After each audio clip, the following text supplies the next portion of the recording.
Skal du virkelig brillere i år til jul, så skal der helt sikkert en alliancering under træet. Allianceringene starter typisk fra en enkelt brillant, hvorefter man kan bygge videre præcis som man har lyst til.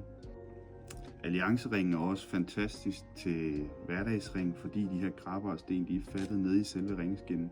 Så der er altså ikke nogen høje løse krabber, der kommer til at hænge i tøj og tørklæder osv.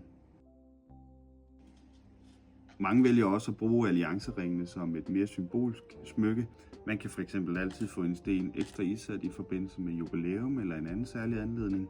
For eksempel hvis man får et ekstra barn i flokken. Her kan man både vælge en brillant, men man kan også vælge en farvet ædelsten, som f.eks. en lyseblå eller lyserød sten. Med allianceringen der har du også mulighed for at måske give en ekstra stenindsætning allerede til næste år til jul. Med vores håndlavede ringe der er der altid mulighed for at få sat ekstra sten i på sigt.